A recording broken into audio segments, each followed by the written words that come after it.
Okay, so what I wanted to do is give you a little bit of background on CRISPR-Cas9 gene editing technology so that I can set the stage for you understanding what the new advances are that have been made. So CRISPR-Cas9 technology, as you're probably aware, is a very recent technology. The components, the CRISPR RNA component and the Cas9 enzymatic component were first discovered less than 20 years ago in 2005, and then were harnessed for gene editing in 2012. And as I mentioned, there are two components to this complex that work together to edit DNA.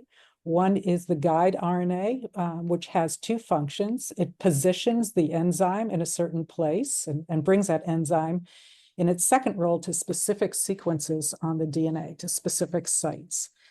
And so when this complex is assembled on the DNA, it cuts the DNA.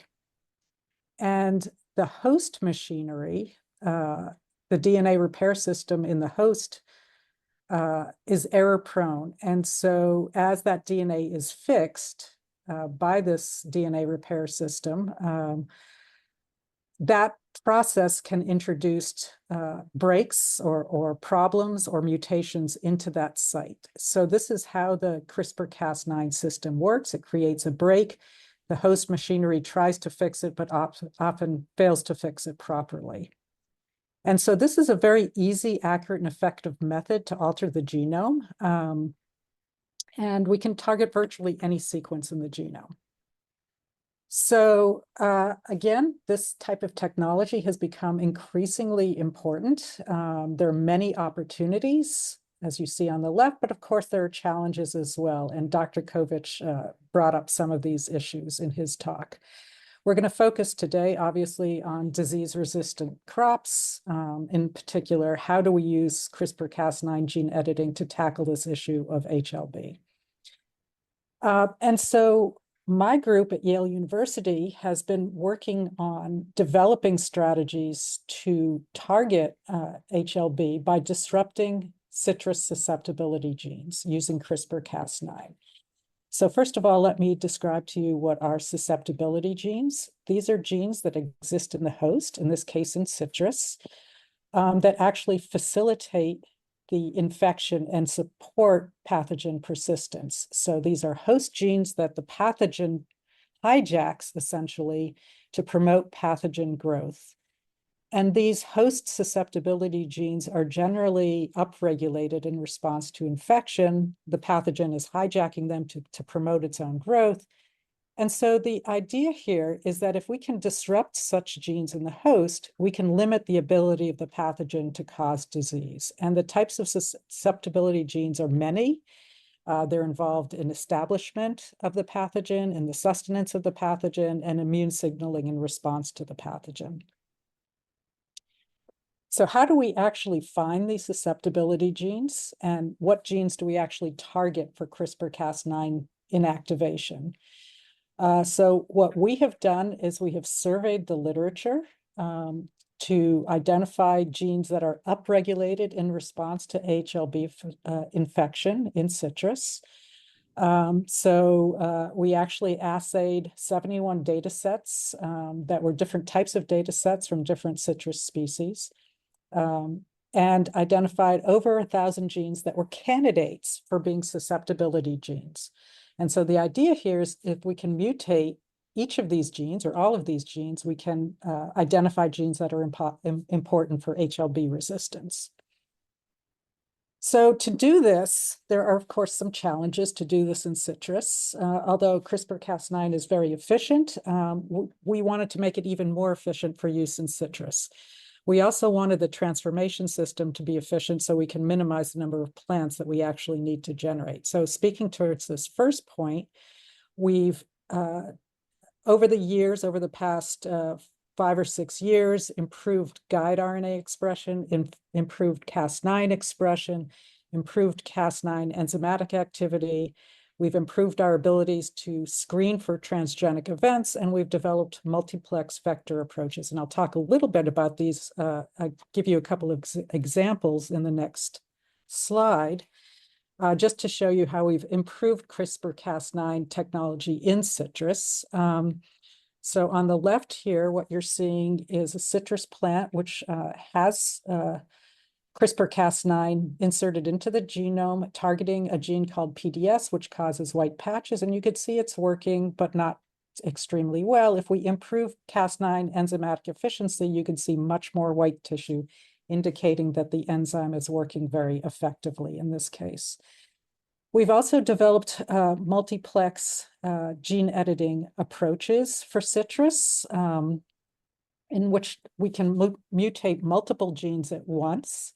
And so on the left here, you see an untransformed citrus plant. On the right here, you see a citrus plant in which we've mutated 2 different genes simultaneously that are required for appropriate shoot architecture. And since they're mutant, we now produce many extra branches. So these are proof of principle concepts that we can actually generate the kinds of material we need in citrus. So how do we use this in terms of transformation? So in addition to improving CRISPR-Cas9, we also want to improve the transformation system. In other words, how do we get CRISPR-Cas9 machinery into the plant? So we have improved the conventional tissue culture approaches. We now have a very efficient pipeline.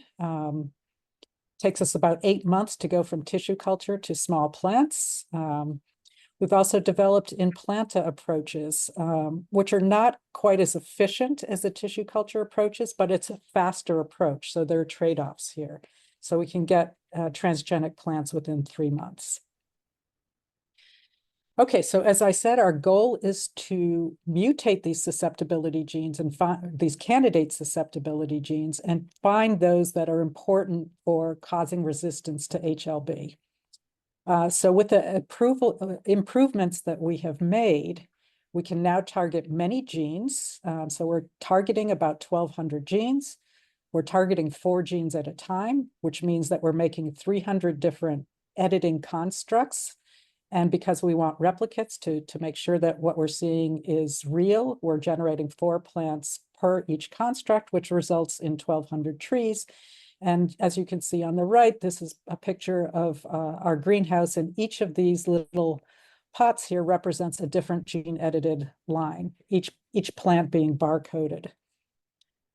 Okay, so our pipeline to generate this material is described here. First, we generate the vectors, as I briefly described. We've optimized transformation technology, so we can get these plants within about 6 to 8 months. We then have to genotype each plant that we generate.